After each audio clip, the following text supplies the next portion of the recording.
irreverent, entertaining, cool. You're listening to LA Talk Radio.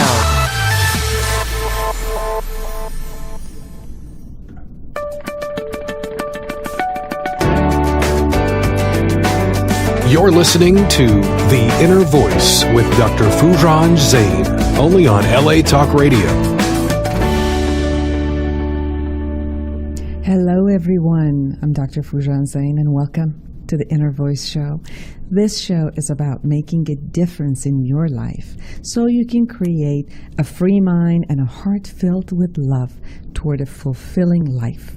I'll bring you the latest research in the realm of human sciences, and we'll talk to the experts in their field to bring you the jewel of their knowledge and their wisdom. Let me tell you a little bit about my latest book, Life Reset, The Awareness Integration Path to Creating a Life You Want. This is through a latest psychological model and has been presented to you in a series of exercises, which you can complete in your own time.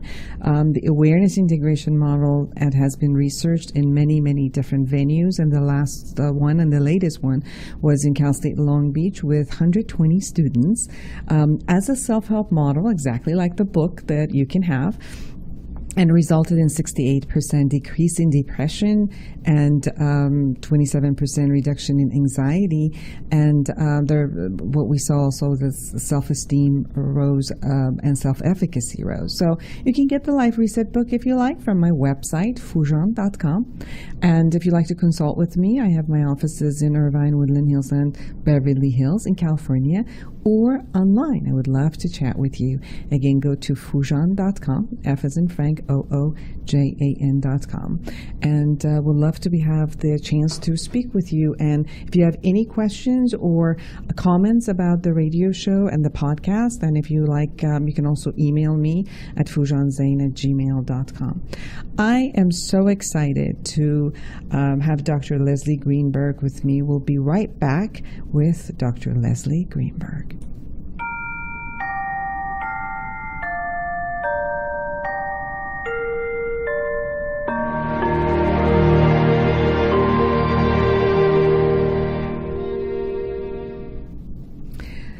Dr. Leslie Greenberg is Distinguished Research Professor Emeritus of Psychology at York University in Toronto, Ontario. He has authored the major text on emotion-focused approaches to treatment of individuals and couples. These include the original text of Emotion in Psychotherapy, Emotionally Focused Therapy for Couples, and Facilitating Emotional Change, and more recently, Emotion-Focused Couples Therapy, a dynamics of emotion, love, and power, Emotion-Focused Therapy Theory and Practice, and working with narrative in Emotion-Focused Therapy, Changing Stories and Healing Lives. Also, Therapeutic Presence and Case Formulation in Emotional-Focused Therapy. He has published extensively on research on the process of change. He has received the Distinguished Research Career Award of the International Society for Psychotherapy Research, as well as the Carl Rogers and the Distinguished Professional Contribution to Applied Research of the American Psychology Association. He has also received the Canadian Council of Professional Psychology Program Award for Excellence in Professional Training and the Canadian Psychological Association Professional Award for Distinguished Contributions to Psychology as a Profession. He's on the editorial board of many psychotherapy journals. Dr. Greenberg is a past president of the Society of Psychotherapy Research and an originating member of the Society of the Exploration of Psychotherapy Integration. He conducts also private practice for individuals and couples and trains people in emotion-focused therapy approach. Hello, Dr. Greenberg. Welcome to the show. Thank you. Hello. I've had the privilege and the honor of having you on my TV show about a year ago, and have always learned a lot from you. And I'm so glad that you had the time to join me here. And talking about emotion-focused therapy, I usually talk about research that we've done or the latest research. And you had sent me the research that you have done in both published in FocusPsychiatryOnline.org about the emotion-focused therapy. And I would love for you to be able to share with us your knowledge and your wisdom about how going through the venue of emotion and focusing on the emotion and different paths of emotion could create healing and fulfilling life. Well, it's, the main thesis or the main idea is that you really have to face your emotions and not only accept them and face difficult emotions, but that it's feeling new emotions that helps to change old emotions.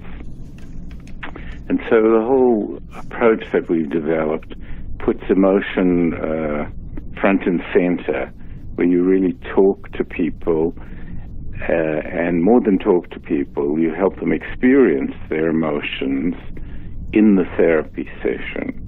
And often these emotions are quite painful, so we talk about following a pain compass and really helping people to reinvent themselves in a way by feeling their old emotions and changing them with new emotions.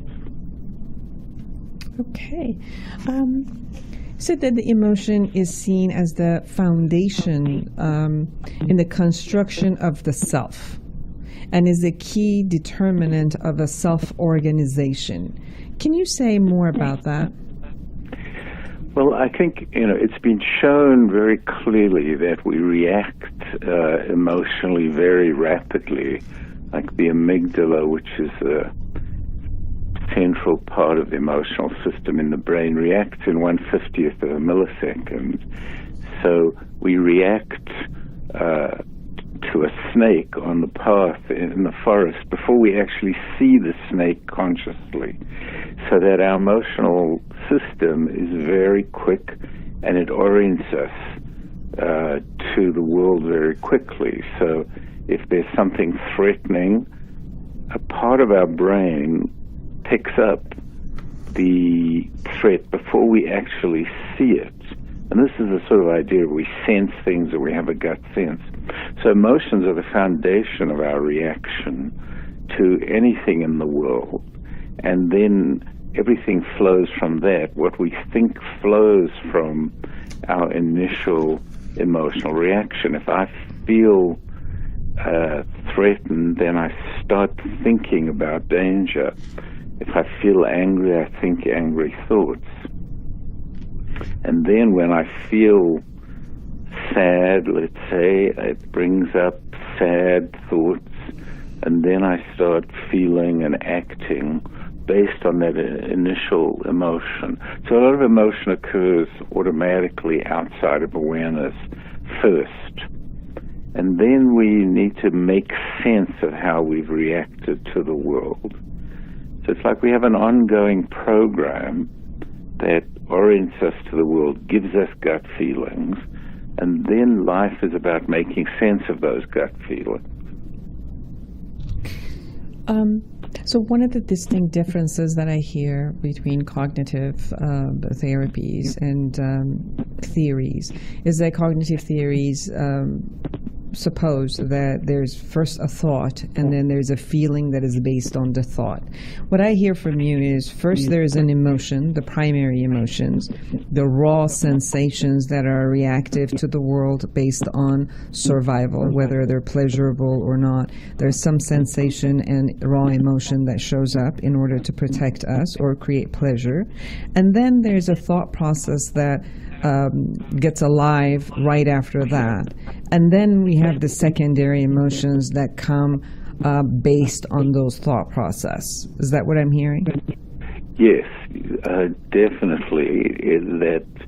We do have thoughts sometimes that produce emotions, but the reason is why, or the issue is why are we thinking those thoughts?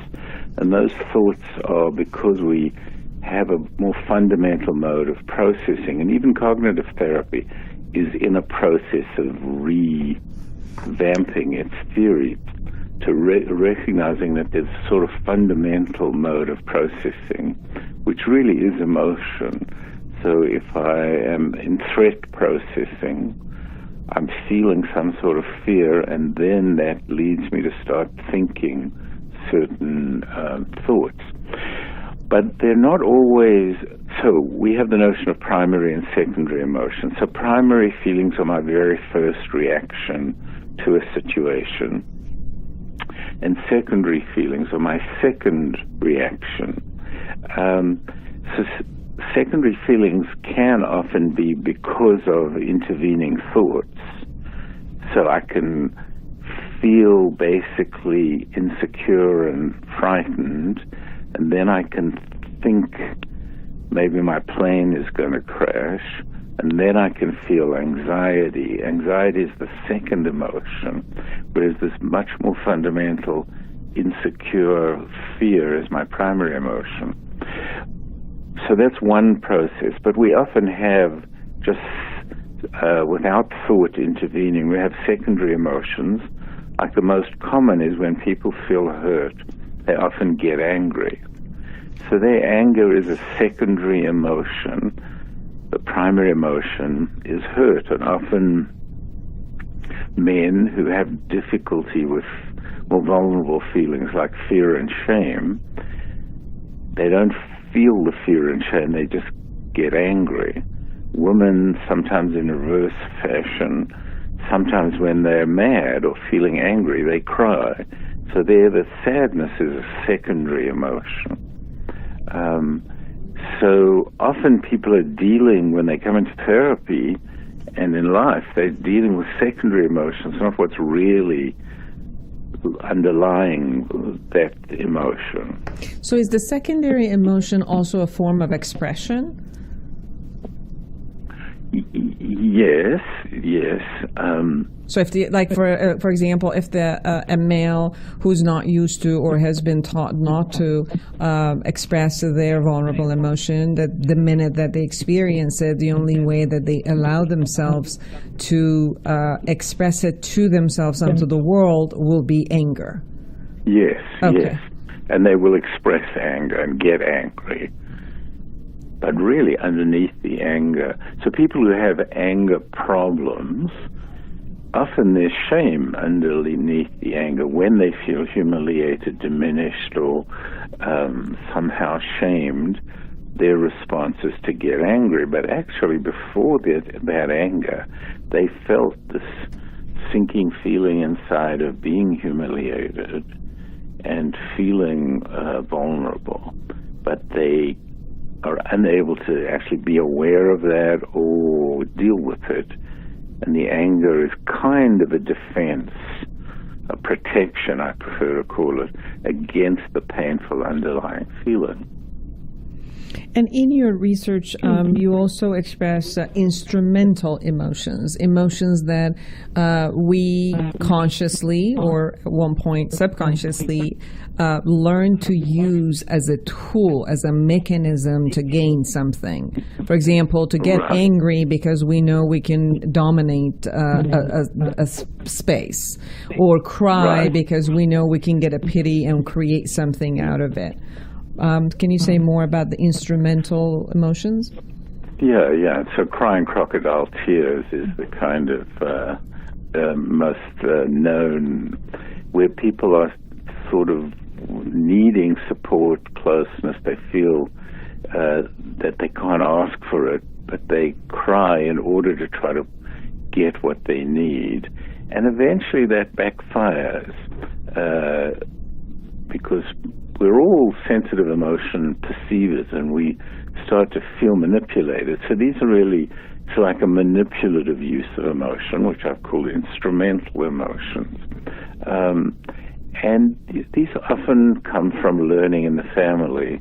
And often, like, if people only got attention if and when they were sick, and then when they're feeling lonely or vulnerable, they might feign or amplify a kind of sickness in order to get support, but they're really not sick, or they're not nearly as sick as they make out. but that's being used instrumentally in order to get support. And that might be conscious or unconscious. I once had one of my trainees tell me the story that, when you go to a department store and you buy underwear or a swimsuit, the policy is you can't return it, right?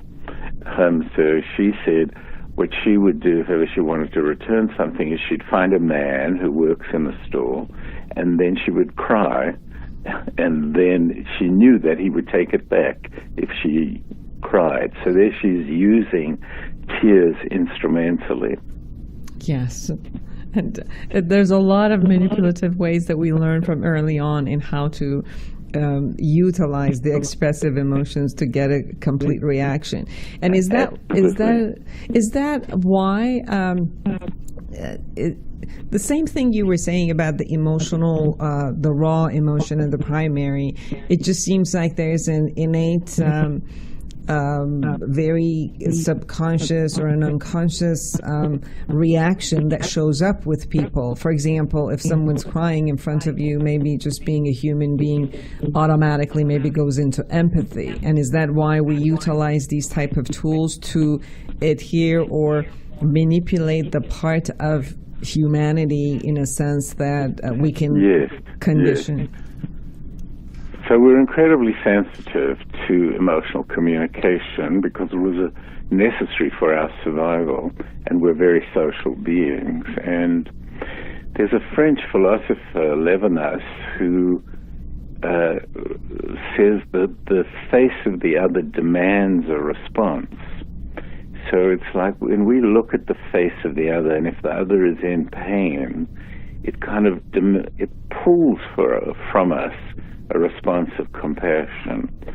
So the facial expression and also the bodily expression, like people in fear, if they shrink and become very shaky, it makes an emotional impact on us.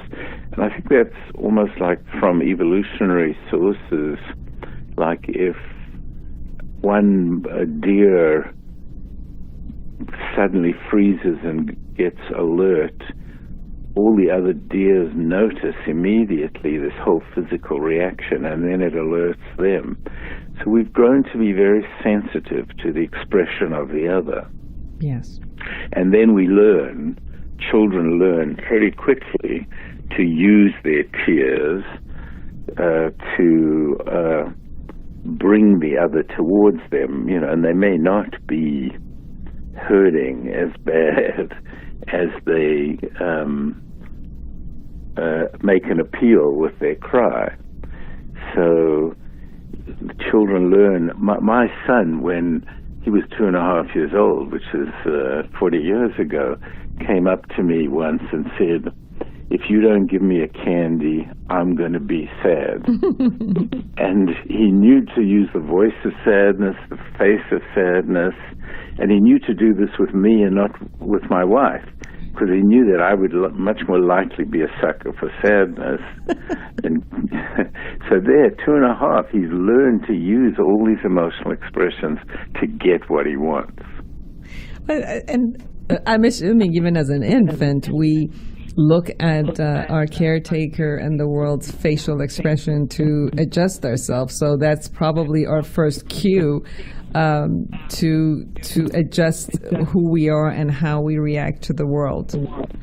Absolutely, right. Yeah. I mean, there's this wonderful experiment of the visual cliff, which is where there's a glass bridge over an empty space, and the child has a natural fear of heights, so they won't sort of walk over a ledge.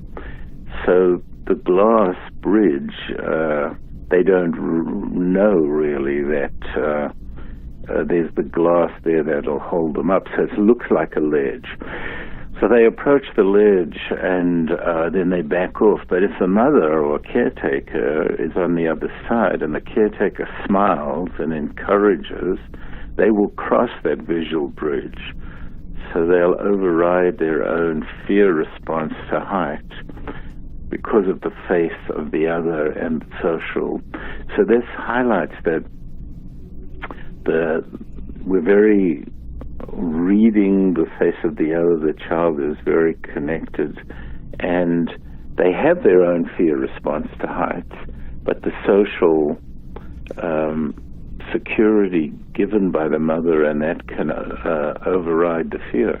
Yeah, it was just dawned on me of how much we communicate emotionally without ever communicating verbally as we're just walking along. Like we go to grocery store or go to Starbucks to get coffee, or driving, or we walk into a work environment or a socialization environment, and how much we already have made assumptions and determinations and what to do and what not to do and what to say and what not to say and what to feel, just by all of these emotional expressions as we come together without even a verbal one.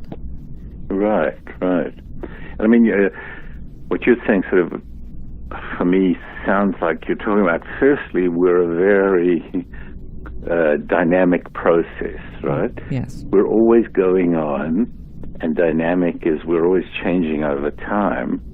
So, as we're walking along, all kinds of things are happening, and we're always in process. And that's all going on non-verbally. And it orients us to the world. Yes. And it's not something we're deliberately willing, choosing. It's just happening in us. And so we are part of the automation that happens. So the awareness of it really helps for us to gear where we want to go. And that's where as you said, is the process is not only having the emotion, but we're constantly processing and making sense of those emotions all day. Exactly. So I talk about the sort of first theories of emotion or understandings were called catharsis, let's say. And there the idea was getting rid of your emotions by expressing them. And this came originally from Freud and also from Greek tragedy, I think Aristotle and so on. But the idea was you can express the emotion and it gets rid of it. And then in the recent decades of cognitive therapy, the emphasis has been on down-regulating emotion, right? So one is throwing it away, getting rid of it. The other is pressing it down or regulating it so you don't have it so strongly. But my point of view is that what we need to do is reflect on our emotions to make sense of them. So we're always in a process of having emotions. In general, the main thrust is not on suppressing them or regulating them. If they're too intense and too overwhelming, then the regulation is important. But our general process is one of constantly having emotion and then trying to make sense of our emotions, and then trying to figure out how to deal with them. So a big part of this is emotion is at its base a kind of survival action tendency. Fear organizes us to run away. Anger organizes us to thrust forward and defend our boundaries and so on. But secondly, emotion is information to us. And so we need to constantly be paying attention, be aware of what we feel, and then make sense of it. And there are two things. Emotion tells us what needs of ours are being met or not being met. Emotion tells us if things are going our way. I feel good when things are going my way, which means some of my needs or goals or values are being met. And I feel bad when they aren't being met. And if I don't pay attention to my emotion, I'm not really aware of how I'm reacting to things. So emotion is information, and we need to pay attention to it. But there's another complexity, which is emotion doesn't just sort of jump full-blown out of my head. It's not like anger sits inside me or sadness sits inside me, and then I just have to be aware of what it is. My awareness process helps the emotion become what it's about to become. So I partially construct what I'm feeling. I make sense of it, but the making sense process is part of creating what it is I feel. I don't know if that makes sense, if I'm being clear enough. Absolutely. What I'm hearing from you is that when the original emotion shows up and it expresses itself in our body and in our psyche, then we go through the process of trying to understand it, reflect upon it, and look at what it is. In that process, then it's no longer just the raw emotion, because the process of we're not a bystander. We're interfering in trying to create some meaning out of the emotion. So therefore, when that process is happening, we are changing and shifting and creating new emotions by the process of actually working on it. Exactly. So the emotion occurs in our body as a sort of undifferentiated mass. It's a feeling, but then out of this feeling, we form exactly what it's about to become. So it then becomes a particular experience by my having interacted with it to make sense of it. Sometimes we actually just do feel angry and sad, and it's very clear, and we're just not aware of it. But at other times, it's more like there's a complex feeling inside, and then we work on becoming more clear on what it is, articulating it more clearly. And it seems like we're looking at you also have this phase of transformation and then a corrective experience of emotion.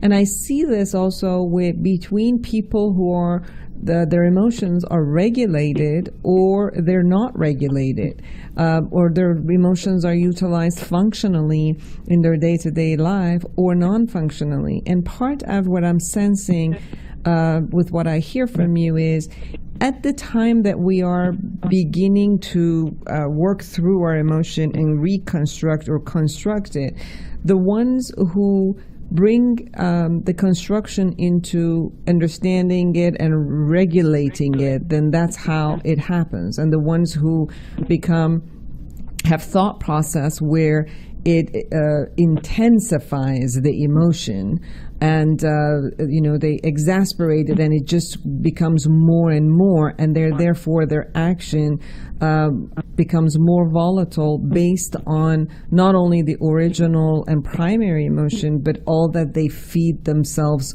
through it as it gets more. And that's what we do with anger management. We try to shift that way of being with your raw emotion and actually regulating and managing it by the way you think and shift it, right?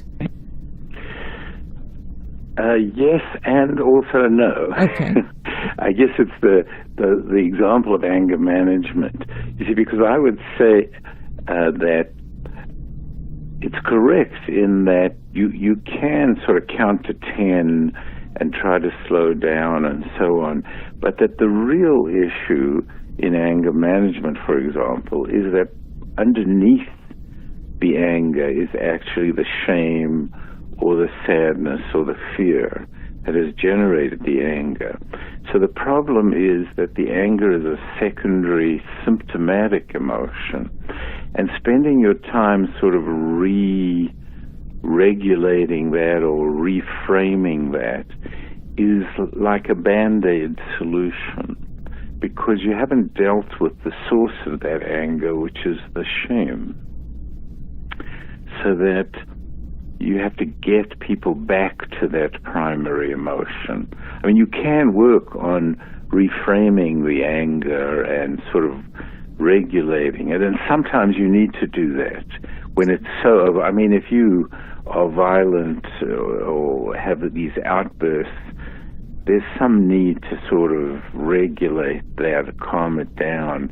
But that's so like not calm the fire down before we could actually look at the source. Exactly. And you also talk about maladaptive emotions, the ones that get created by traumas and past traumas, which they kind of linger on through life. Right. And so maladaptive is in some ways an unfortunate term for everyday life. These are the very painful emotions, but they're injuries, they're hurts, they're wounds, right? But they are maladaptive because it means I react in the present in a way that isn't going to be functional or helpful for me. And really I'm reacting to things in the past in the present. So I'm not really, my emotion system is designed to help me adapt to present circumstances very rapidly. So now I'm reacting to a present circumstance maladaptively because of an old wound and an injury. And so when my emotion system is not working adaptively because of past trauma or some sort of painful learning, then we want to, in therapy, help get to that emotion. I talk about you have to arrive at a place before you can leave it. So if you have core feelings of shame, that I'm a failure, I'm worthless, I'm inadequate, or I'm defective,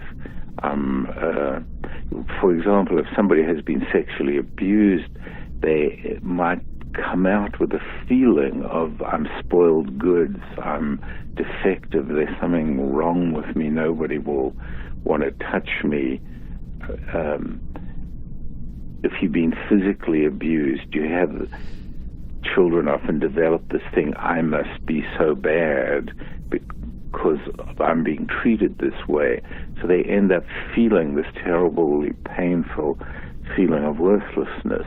So we have to get to that feeling in order to change that feeling. You have to feel it in order to heal it. But just feeling it is not enough. So this person who has this trauma in the past might react angrily or anxiously to present circumstances. That anger, anxiety is a secondary emotion. We've got to help go back to this primary worthlessness or feelings of abandonment or whatever it is. And then we first have to make sense of them. We've got to know what it is you actually feel, and that's a dreaded feeling. It's a painful feeling. But then we want to help you to access a new feeling, an adaptive feeling, that's then going to help change this old maladaptive feeling. Would that be through a shift of thought? Because what I hear from you is that as a child, not only that I have that experience, but I make a statement about myself. I say I am not worthy, or I am bad, or I'm useless, or I was damaged good. So those are belief systems that we put on that. So is the transformation and shifting the emotion and learning new emotions to put that, does that require a new way of thinking and a belief system, or is it more like just experiencing another emotion and bringing it in? It's experiencing another emotion and then making sense of it, which produces a new belief or new thought. Okay.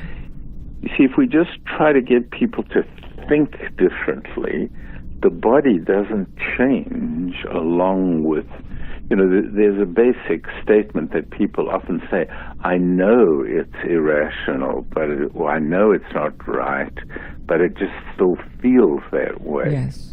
Because our thoughts don't produce those feelings, so that we really have to have a whole embodied new feeling of pride in self. And then from that base, we start to feel, I am worthwhile. Mm-hmm. And it's always that we're bringing cognition to emotion to make sense of it, rather than that we change our thinking.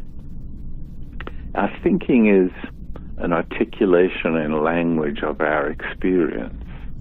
It doesn't actually, it's not the primary creator of our experience. So how do we experience a new experience in the mix of the old experience? So what we have found, I mean, there are different ways to generate new emotions, but what we found is the best and strongest way to help people is to take them to the unmet need in the painful emotion. So, I do this kind of exercise with trainees. I say, okay, so somebody has been treated very badly, and they have this feeling of shame-based worthlessness. So they feel shame and they feel unworthy. What is it that they need? What is it that the shame needs? And it's not rocket science to understand that the person in that painful shame needs validation, or a person in fear needs safety, or a person in loneliness needs comfort, contact. So the need, there's always a need embedded in an emotion, because the emotion is giving you the information that the need isn't being met. So if we take people to the need, I needed comfort, I needed safety, I needed validation, this begins an emotional process. It's not a thought process. So if you raise for the emotional brain that I needed safety and I didn't get it, the emotional brain begins to generate, I'm angry that I didn't get what I needed. I'm sad that I didn't get what I needed. It's an automatic emotional process, and people start to get angry that they were abused by their father, where before they felt fear or shame. They start, once they feel deserving of having the need met, and come to feel that they didn't get what they deserved, it generates a new emotion. And that's a critical process. And it's one that is extremely novel in the academic literature and the general literature. It was first stated by Spinoza in the 1600s, and he said the only way to change an emotion is with a stronger and opposing emotion. And then that idea got lost. But basically, we need new experience to change old experience. So, as you were talking, this came up for me, where if, for example, someone experienced shame, and they got it that they needed safety and they didn't receive it, so that the next emotion that shows up for them as an expression and an experience is anger. And then there's a work that's done with the anger also, that it goes into more healing emotions, or do you think that just going toward the second and an opposite emotion, does that create the healing, and the expression of it creates the healing, or is there also a process after that which goes from, because I've noticed a lot of people where they go there, and they do that also in therapy, and I've watched this happen a lot in therapy, where people go into that space and then they somehow stay in their victimization space now, in a different way. So we have to distinguish between whether they go to a primary assertive anger, a primary empowering anger, or they go back to a destructive anger, which is more blame, complaint, and victimization. So we're taking them to an adaptive anger, and that's not a blaming anger and doesn't have the quality of victimization. But it brings them power. Pardon? But it brings them power. You're right. It's empowering. It's like getting a steel rod back into your back rather than this cowering, fearful, or shameful stance. Mm-hmm. So, and I understand the question because people often raise that. Isn't the anger always, so to speak, bad? But we have to distinguish. There's always bad anger, which is destructive and rejecting anger, but there's good anger, which is empowering and assertive. There's healthy sadness, which is grief, where you really grieve and let go of something, but there's also the sadness of lonely abandonment, which has more of a quality of look how terrible it is, it's awful, a kind of victimization stance. So often when people are talking about emotion, we have to be clear that they're both adaptive and maladaptive forms of each emotion. Right?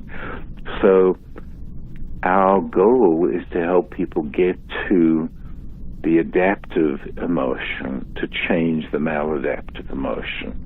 And then the process after that is, and this is a very important idea, that the new emotion actually synthesizes with the old emotion to create a new experience of oneself. So looking at it very fundamentally, in fear and shame, I'm organized to withdraw, to run away, to back off, basically to avoid. In anger and sadness, the action tendency is to approach, to move toward. So firstly, if I'm in shame and then I generate anger, I can't run away and thrust forward at the same time. So the anger, the action tendency of anger is going to be transforming the action tendency of running away. But it's not replacing it. The two of them are now in your body. So it's a little bit like, as an analogy, when you're in fear, your system dumps a whole lot of neurochemicals in your bloodstream, let's say. Then when you, within a period in which the fear is still alive, you bring alive a healthy sadness or a healthy anger, it dumps new neurochemicals into your bloodstream. And now you get a new recipe, a new blend in your bloodstream, and you begin to feel confident, or you begin to feel secure or calm, so that the anger changes the shame into confidence. The sadness changes the fear into calmness. And so, this is all going on not in your head. It's going on first in your body. Yes. And then you consolidate it in a narrative. Yes. Or in a new thought and belief.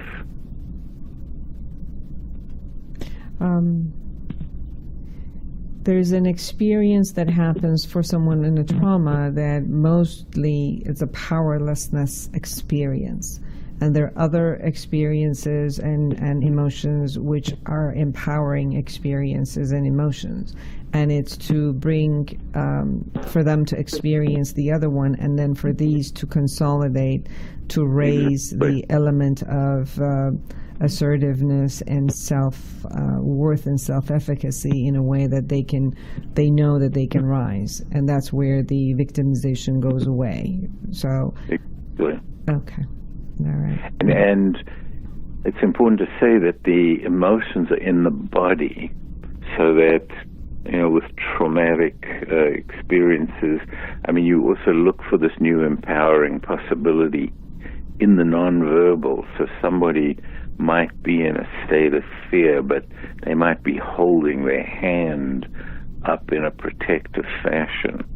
And then you help bring their awareness to that hand that is actually acting more assertively or more pushing away, and you help develop that. Mm-hmm.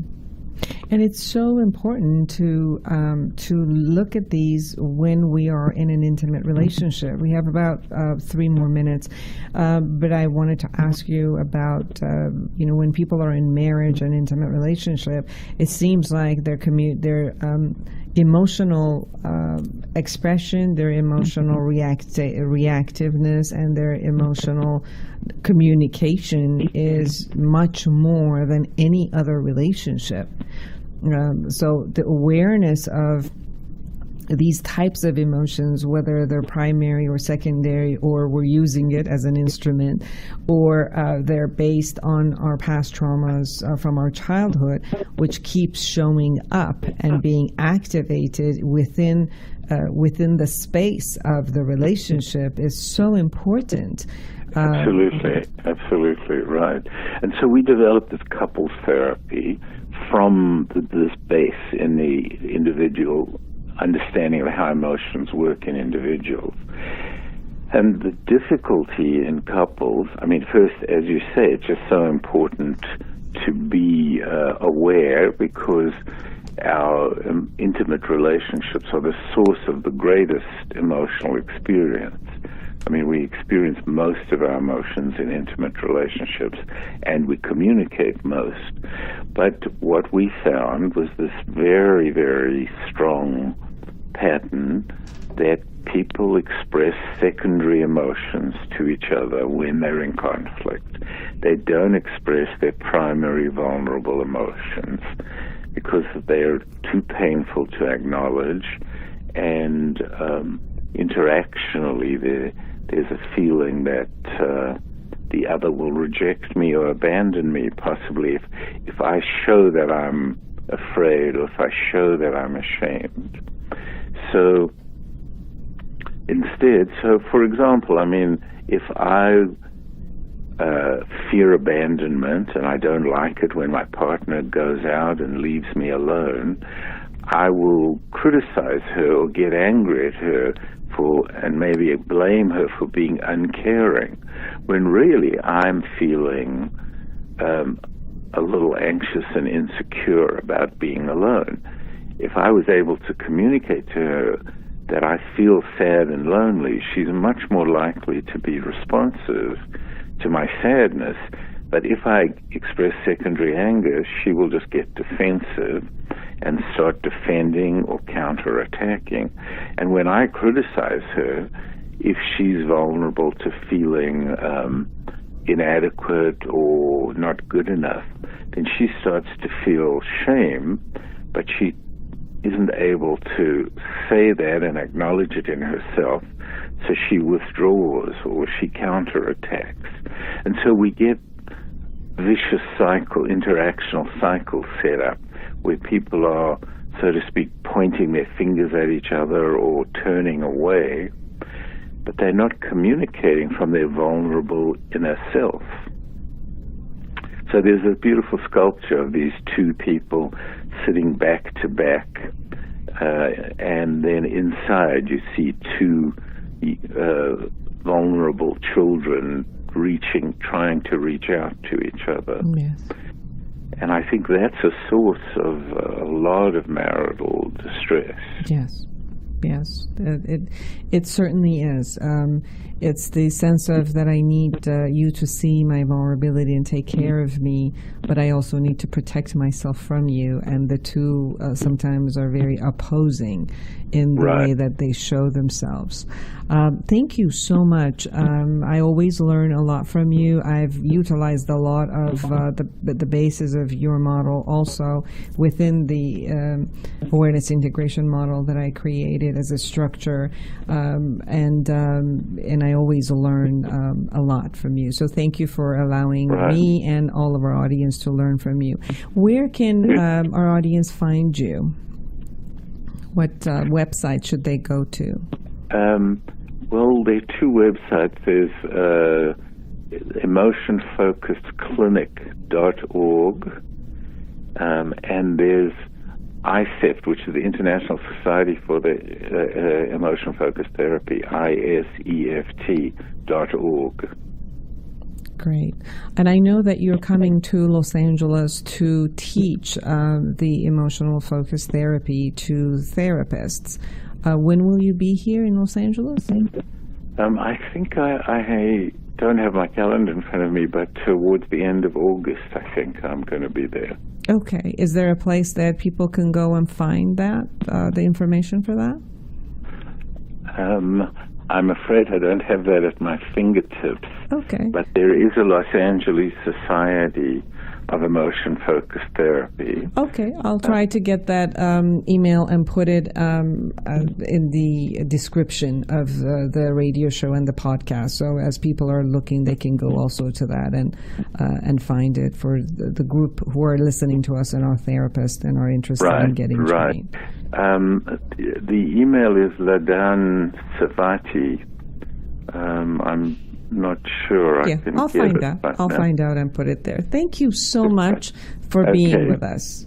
Take good care of yourself. And for all of you who are listening with your heart, thank you. And until next week, create a wonderful life for yourself.